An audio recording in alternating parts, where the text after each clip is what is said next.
Kinoconazole. So we can see this is just the top of his scalp, you know, just typically how it's looking. He's not parting his hair here, but you can see that the crown has thinned a bit. Over here in 2016, 1 milligram finasteride daily. So pretty much the same thing that he did in 2015. He didn't really change his protocol. So one thing that sticks out to me, right, is that his crown area looks like it lost a lot of density. Let's just be frank here. If you are looking at like earlier years when it comes to combating inflammatory scalp issues, so I'll just leave it over here. Another thing to add would be this over best point post-treatment, right? For this guy would be 2020. Hello everyone and welcome back to yet another hair loss review video, and today we're back on the Dressless hair loss subreddit, and we're going to be looking at a pretty cool post by Toby SJ224, so I'll just call them Toby. And the title of this post is, quote, 10 years of my hair journey 2015 to current, looking for thoughts and feedback, unquote. So let's read the post itself over here. Let me see if I can zoom in for you guys so you can see this, but if you're not looking at the screen, I can read it for you. So the post says, quote, hey everyone, I've been documenting my hair journey since I was 22 back in 2015 when I first started oral finasteride and topical minoxidil.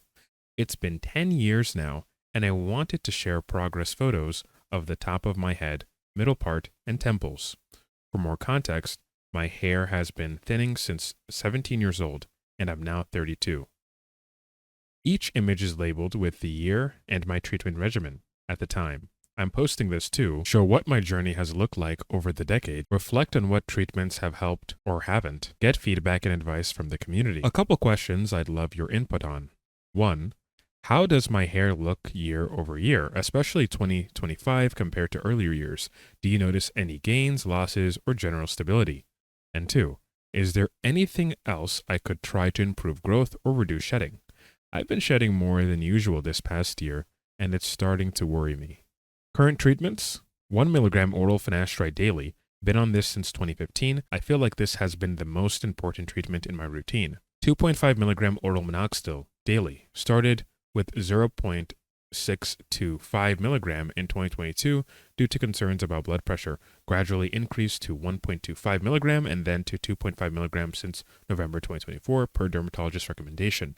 I'm not sure I see a big difference in scalp hair, but I've noticed darker, faster growing hair all over my body, such as with my mustache, eyebrows, and legs. Topical minoxidil Rogaine once daily. I've used this consistently for 10 years, usually twice a day. Recently dropped to one time a day after my dermatologist said it might be redundant with oral minoxidil. I haven't fully stopped because I want to monitor any changes before quitting completely. Low-level light laser therapy, or LLT, every other day. Ketoconazole 2 to 3 times per week. I've used this on and off through the years. I don't know if it makes a difference. I'm just going to summarize this real quick. I'm not going to read the whole thing. But it looks like he's tried 0.5 milligram oral Dutasteride, as you can see, and they had negative side effects. And he also says he tried pumpkin seed oil and microneedling. And yeah, so let's have a look at this decade of hair loss treatment. So 2015, like he says, 1 milligram finasteride daily and twice per day. So twice a day topical minoxidil and then ketoconazole. So we can see this is just the top of his scalp, you know, just typically how it's looking. He's not parting his hair here, but you can see that the crown has thinned a bit. Over here in 2016, 1 milligram finasteride daily. So pretty much the same thing that he did in 2015. He didn't really change his protocol between 2015 all the way to 2017, but you can see that in 2016, maybe it's the length of his hair, but he did have a lower density, particularly towards the temples and also in the crown. But granted, it is different lighting, but still, I think the density had generally decreased, right? And then there's a rebound effect going into 2017. So I would say in the first 3 years, 2015, where he started out, was meh, right? It was okay. 2016 was worse than 2015, but 2017 was better than 2016. And this is consistent with what we know when it comes to synchronized shedding. So when you start any effective hair loss treatment, particularly finasteride and dutasteride, over time, your hair follicles kind of, have to synchronize, right? Immediately once the DHT is removed, so in the beginning rather than over time, they synchronize. The hair follicles that were sensitive to DHT, they all start growing at the same time. In the study titled, quote, long-term 5-year multinational experience with finasteride 1 milligram in the treatment of men with androgenetic alopecia, unquote, published in the European Journal of Dermatology, the authors make a statement in the discussion section of the paper. They say, quote, based on the predefined endpoints utilizing photographic methods, hair counts, and global photographic assessment, peak efficacy was observed at 1 to 2 years of treatment with finasteride. This observation of an apparent peaking effect is likely due, in part, to the previously reported beneficial effects of finasteride on the hair growth cycle, based on a phototrichogram study. In that study, initiation of finasteride treatment was shown to increase the number of anagen phase hairs and to increase the anagen to telogen ratio, consistent with normalization of the growth cycles of previously miniaturized hairs due to the release of hair follicles from the inhibitory effects of DHT. Consistent with these results, finasteride treatment was also shown to increase the growth rate and/or thickness of hairs, based on analysis of serial hair weight measurement, because these beneficial changes in the hair growth cycle are dependent on when therapy with finasteride is initiated and occur rapidly. The affected hairs are driven to cycle in a synchronous manner. If these hairs have somewhat similar anagen phase durations, they would enter telogen phase as the anagen and catagen phase ended, followed by subsequent shedding in a partially synchronized fashion. This would be expected to produce a gradual decline from peak hair count after a period of time equal to the average anagen phase duration. Eventually, as subsequent growth cycles recurred, these hairs would be expected to become increasingly independent, thereby losing their synchronous character as their growth cycles further normalize over time, leading to a sustained increase in hair count at a plateau above baseline, as suggested by the 5-year data presented here, unquote. But you can see that the hair is starting to gain in density going into 2017. So between 2017 to 2018, you can see in 2018, he added some new stuff to his protocol. So he added 1 milligram finasteride daily between January to June, and then he, I'm assuming, stopped finasteride and then went on to 0.5 milligram dutasteride daily to July to December, right? And then twice daily topical minoxidil and ketoconazole. That's still consistent.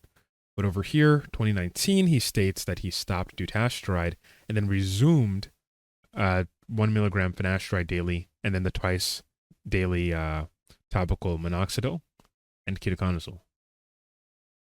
Over here, we can see he's going back to his old habits, right?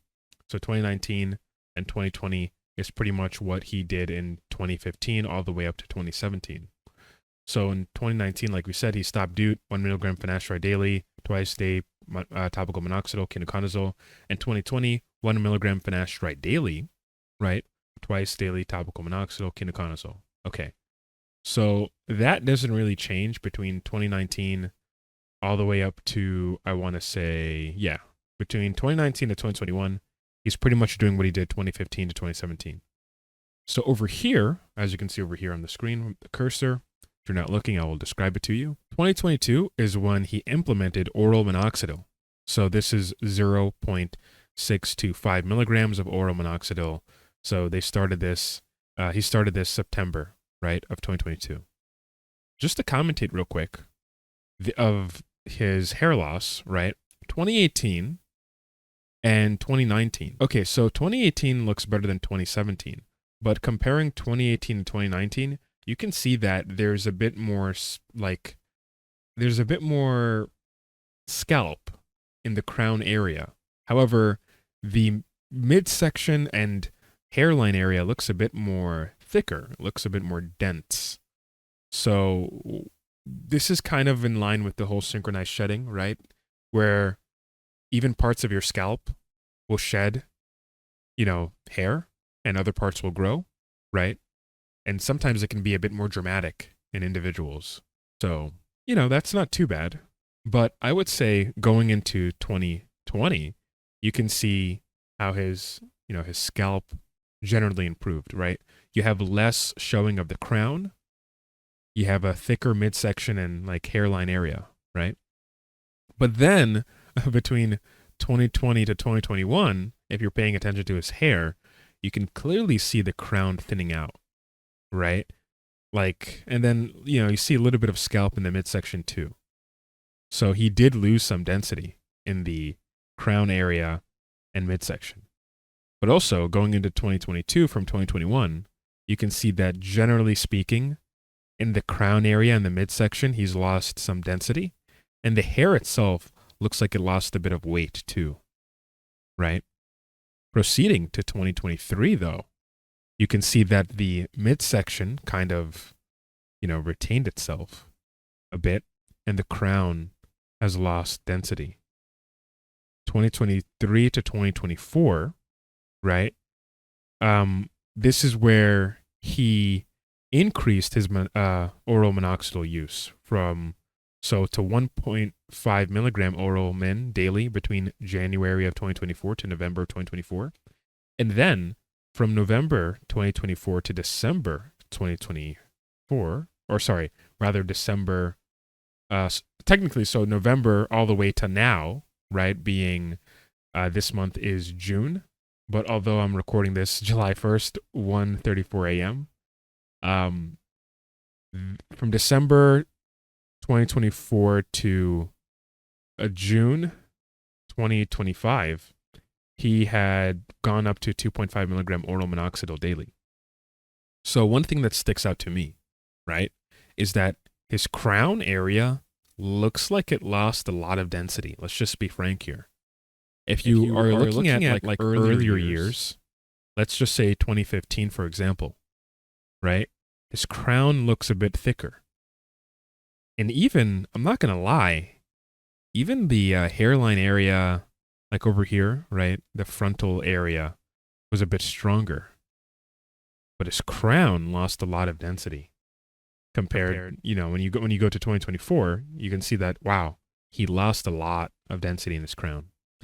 Maybe the midsection is good, right? If you can see my cursor here, the hairline is fine. But generally speaking, it seems like over the years, his crown has really reduced in quality, all the way up to 2025, where he's doing 1 milligram finasteride daily, twice per day topical minoxidil from January 2025 to April 2025, and then decreasing that to once per day topical minoxidil from April 2025 to now, of technically what would be June 2025. And 2.5 milligram oral minoxidil daily. So just to take a quick step back, I would be very interested to know or to hear what's going on with his scalp quality, right? Because this is like a very severe loss in the crown section. It could be the case that this guy is an individual, right, that needs some more scalp DHT reduction. And if that's the case, maybe over time, topical minoxidil and oral minoxidil, especially with the 1 milligram finasteride itself, was not enough to reduce the damaging effects of DHT, right? I would say maybe the best point post-treatment, right, for this guy would be 2020. I know that sounds crazy, right? I would say that the best time in all of his treatment, right, again, it's going to sound crazy, this is just my opinion, would be where he started out in 2015. So he was only, in my opinion, ever really good between 2015 all the way up to 2020. And I think his results kind of peaked in 2020, and then, at least in the crown area, has begun to precipitously decline, right? So that's 5 years. There are some studies that show that after 5 years, some people on finasteride, that's all they can really get out of it. That's a bit rare, admittedly, but there are some people who tend to regress. And like this guy said, he started losing his hair when he was around 17. I started losing my hair around 15, 16, right? I'm 24 years old right now. I'll be 25, very soon. And by very soon, I mean like, in December. So right now, it literally just turned July, right? So have I been saying June the whole time? Yeah, sorry, it just turned July right now. Anyway, so this is not it's not the best. If he's having scalp inflammation issues, then obviously that could be impacting the quality of his hair and reducing his potential gains. So this is just the top view. Let's go into the next one. So this is where he's parting his midsection, right? So wow, this is weird. So let's have a look here. So 2015, where he started out, right, where he's taking 1 milligram finasteride twice per day, topical minoxidil, and ketoconazole. His part is typical. There's some loss, certainly. But then you go to 2016 and his part is worse. You go to 2017, his part is even worse than 2016, right? And I said before that his 2017, top-down kind of view was better than his 2016, right? So the part that he has in 2017, it just looks more severe. Now, granted, that could be due to lighting conditions, right? But I mean, if you look at the hair surrounding the part, right, it's a bit more dense. It's a bit more thick, so to speak. Let me see if I can open this up in a different tab. Okay, like it, yeah, it's a bit more dense over here. If you can see this compared to 2016. So maybe all in all, the quality is better than 2016, and maybe on par with 2015. But then once you go to 2018, the quality for the part is better in some aspects, right? There's a bit more hair growth in the part compared to 2017, 2016, and 2015. And this is when he started taking oral Dutasteride and stopped his oral finasteride. So going back here, right? But the top-down view, admittedly, looks worse than the 2015. So 2018 top-down view looks worse than 2015, right? And that's primarily due to the crown kind of like, kind of thinning out a bit. Or having less hair, rather. And then we go to 2018. Yeah, 2018, 2019. I would say 2018 looks a bit better in some respects. Maybe a little bit less dense in the crown area, but the surrounding hair is, more or less the same. I think it's probably just a different, combing that he did when he was parting the area. 2020 to 2021, you can see that the part in 2021 is a bit thinner, right? Definitely a bit thinner. But let's just, cut to the chase. Between 2022 to 2025, he lost a lot of density in his midsection, in his mid part, to the point where in some photos, it just looks like scalp. So I will say this just in my opinion, and if you're looking at the screen, you guys can make your own assessment. But between 2022 all the way up to 2025, he had lost some density. Now, this could be another quote-unquote synchronized shed, but let's not, complicate it too much. He's kind of regressing, right? It's like his hair is kind of regressing at this point. Because 2025, sure, looks better than 2024. Maybe he's getting, maybe in 2026 and 5 years from now, let's see, maybe he'll get better hair, right? Maybe he'll kind of stabilize. But you don't want to find that out. You want to get your ass on 0.5 milligram oral Dutasteride to kind of give you that sort of insurance policy of retaining your hair. But you can see that the middle section has shed a lot. I would say in 2024, he lost a lot of his crown, and a lot of his middle part has just kind of shed out or miniaturized. So he's objectively doing worse in 2024 compared to 2015. Sorry. So let's go on to the temporal, view, his temples. So 2015, his temples are not that good. And we're going to have to work with like the angles he's using here. Obviously, it's not as consistent as his top-down views of his middle part and just his typical global sort of picture that he has here in the first slide. But when you're looking at the temporal area, generally speaking, I would say, taking into account the angle, that is, 2015 looked really weak. And 2016, 2017, I can't really tell, but it looks like he had some gains compared to 2015. 2018 looks like he lost some gains from 2017 and 2016. And then 2019, it looks like it's more or less the same, probably just a different angle. 2020 to 2021, it's pretty much the same. He's probably pulling his hair back differently. I wish he used some sort of like headband, right? Hairband, rather. If you use the hairband, you can get more consistent, like pulling back of the hair so we can see the hairline. But my sort of subjective assessment would be that, the hairline was more or less stable throughout the years. The real issue would be the midsection and the crown area. Obviously, there's some peaks, and some valleys here and there. But generally speaking, comparing 2025 to 2015, I mean, it kind of looks the same. The middle part kind of looks the same between 2025 to 2015, which is kind of crazy because that's like 10 years. But I will say that in the hairline area, right, if we're just focusing on this particular area, hopefully you can see my cursor over here, my little arrow.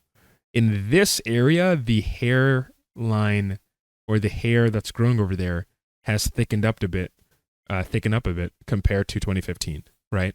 So if I were to put 2025 to 2015 side by side, I would say they're more or less the same. All right, so we're here in Paint real quick, just a quick crop that I did. So 2015 to 2025, if we just zoom in real quick, again, I would say, just critically looking at this again, 2025 is better than 2015. Just overall, right? The part is kind of similar, but it does increase towards the hairline. There's more density. The hair quality is kind of better. But yeah, this guy, if I had to make a overall assessment, I would say eventually he stabilized, right? There were parts in this sort of journey that were better than others. Let's see, let's try to snatch this one out over here. 2018, for example, right? When he first got on Dutasteride. So maybe this guy should consider going back on Dutasteride, right? So let's just make some quick comparisons. Let's paste 2018 over here. If you look real quick, you can see, and this is again when he got on Dutasteride, you can see that the middle section is better in some respects, in some regards, than 2025. So if I had to give a recommendation to this particular user, what was their name? Toby, right? Hopefully their name was Toby. Yeah, Toby. If I had to give a recommendation to Toby, I would tell Toby to probably get back on Dutasteride and try to ride out the side effects if you did have any. And the reason why I say this is because if you look at it critically over here, between 2018 to 2025, comparing these 2 years, when he does the middle part, he has more hair, right, in the midsection, so a higher hair density, hair count density. But also the hair quality is slightly better, right? For whatever reason, he's not doing that well in 2025 compared to 2018. So I would say 2018 rather is probably one of his best years between maybe 2018 to 2020, when it comes to this particular sort of parting of his hair. But overall, if I had to make a general statement, he did stabilize over time. But the recommendation again would be, first, get back on oral Dutasteride. So again, he has to come back on oral Dutasteride. That's something he needs to definitely do. Another recommendation would possibly be, under a doctor's supervision, of course, would be to increase his 2.5 milligram oral minoxidil to 5 milligram oral minoxidil.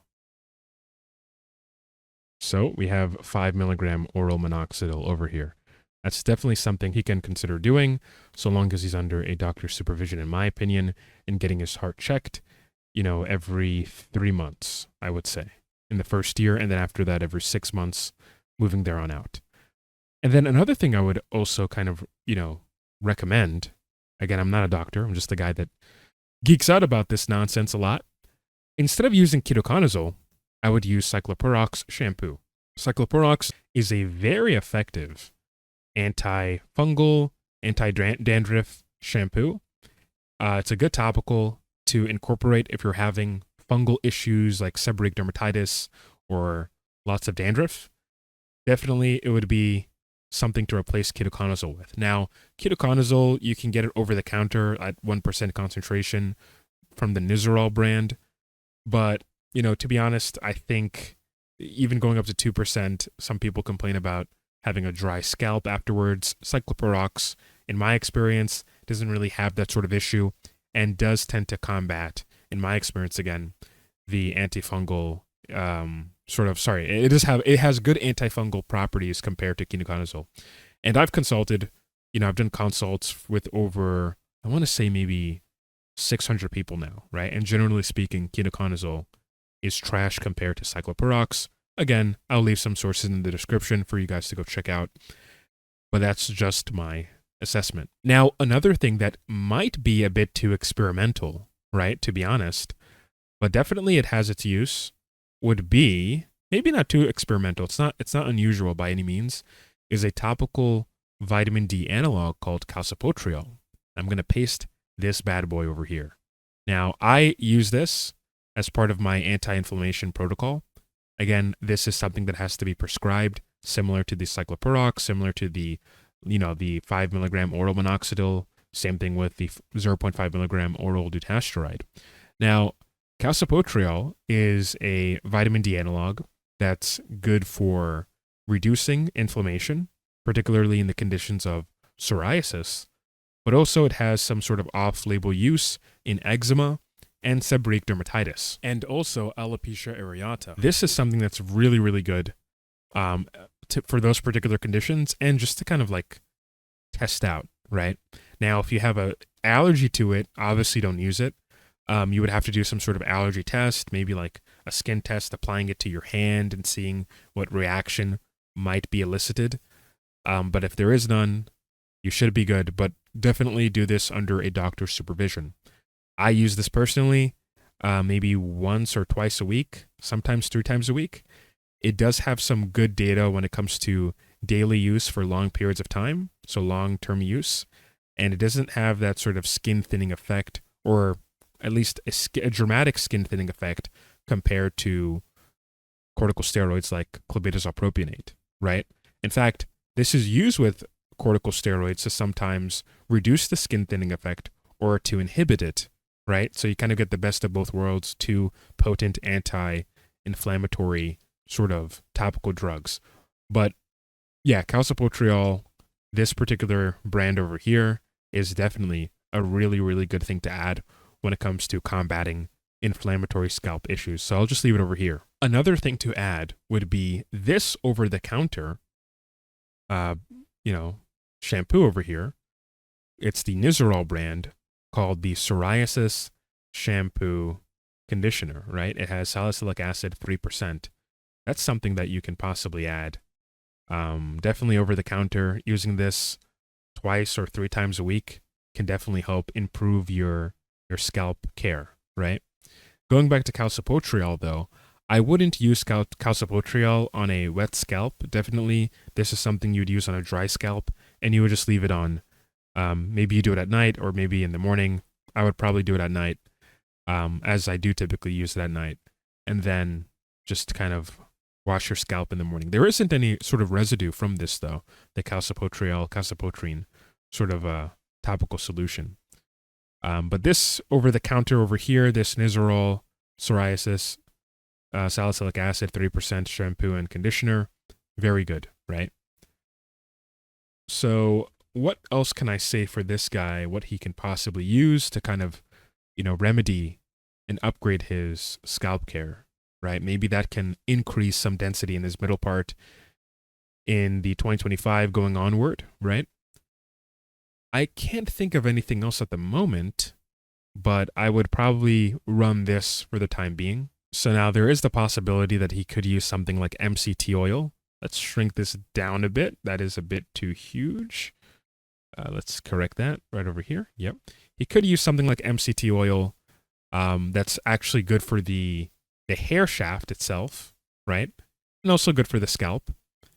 Generally speaking, a lot of microbes, like fungus or fungi, I guess you can say, they don't really like, MCT oil of a specific chain length.